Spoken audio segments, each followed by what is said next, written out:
Hello and welcome to Team Performance Coaching. My name's David Hopper and we are working through the book of Nehemiah. Me and my dog are out for a little walk and we are on Nehemiah chapter 10. So we only have about, I think it's 3 more chapters, and you can work backwards. If you haven't seen all of these, we have done every single chapter. I keep saying we. I guess I'm talking about me and my dog. We're working on these together. No, it's been really fun.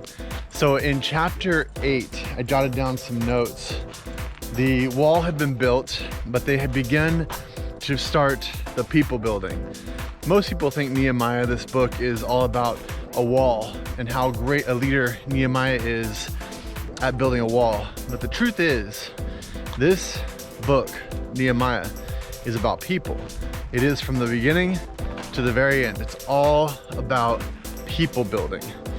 And so in chapter 8, what you find is they ask Ezra, who was the priest, to come out and read from the book, which would be the Torah. And as they're hearing him talk about the book, or God really, they're so convicted by it and moved by it that they're like crying and weeping and bowing. And they actually have to be told at one point, hey, rejoice, your God has now freed you. In chapter 9, we have this remembrance of the reason why. And they go into what their forefathers did and how they didn't heed warning. The warnings of prophet after prophet after prophet. And these warnings were told to them. And because they didn't listen, they were allowed to go into captivity. We're all allowed to continue down roads we shouldn't be going down. We're allowed to do that, and if we don't heed the warnings, God says, okay, but you're not forgotten. And so when they called on God again, he showed up, and they were freed, and they knew true freedom. As we move into chapter 10, what we find is they move from words, they move from vows, and writing it down, they move to action. Here's the thing about change. Most people in our world do not like change, and change is difficult.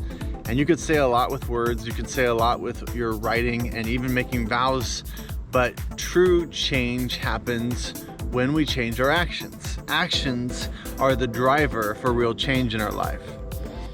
The way I like to illustrate this is by a buoy. So if you're on a boat and you have a buoy out there, the buoy has a line that goes down to an anchor. But the thing about a buoy is the buoy can move quite a bit of distance from that anchor. So it just kind of moves along that anchor, but it always comes back to the plumb line of the anchor. That's how most people do change. Most people are the buoy, and the buoy moves and we make these new changes in our life and it moves from here, but then something happens and we sway back and we change and move over here and we sway.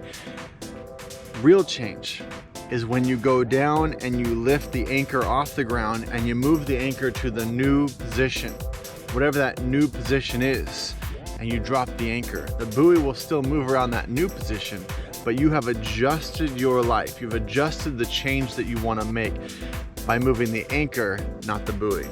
Very important. And so in chapter 10, what you see is the Israelites moving the anchor.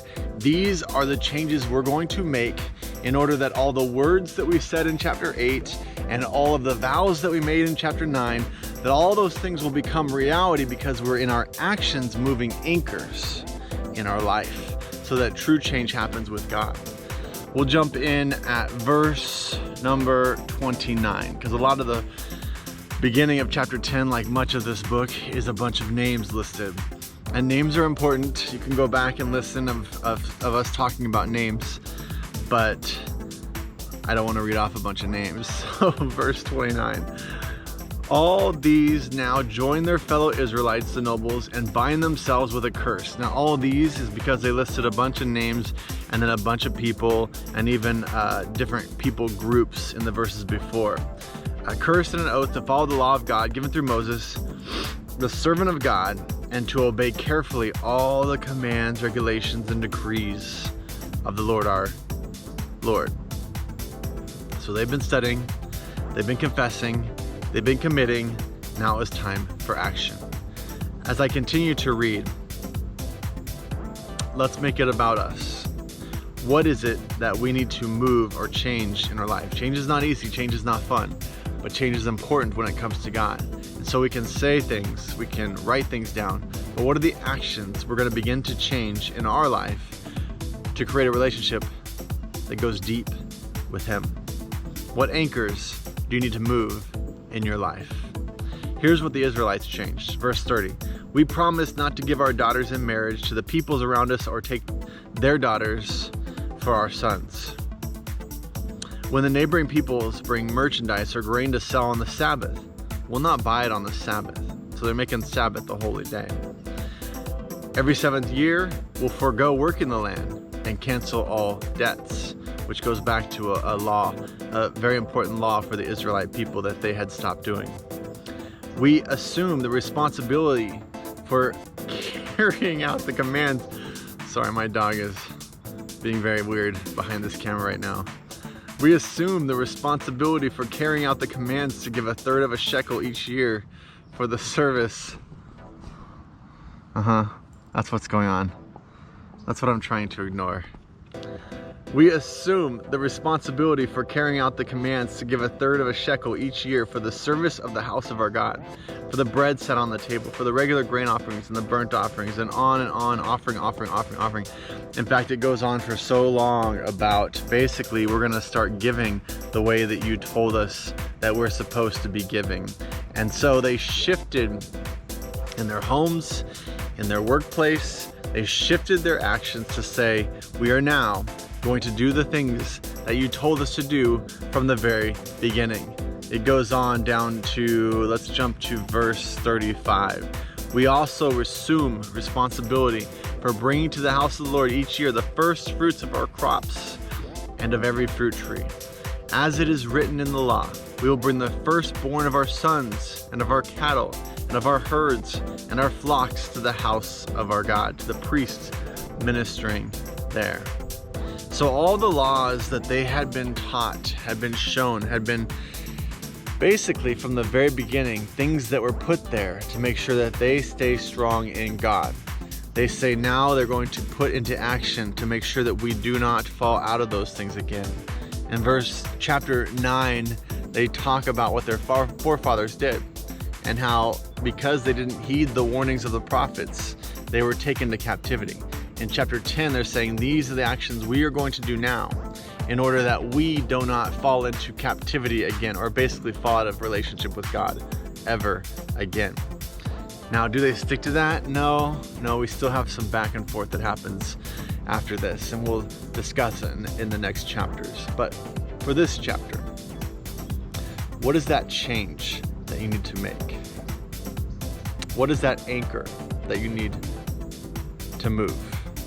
You might have been moving a buoy. Those are the small little changes that we make every week to try and say, this is the new beginning. This is a new beginning for me. This is a new reality for me. But then we sway back and forth by the tossing of the wind.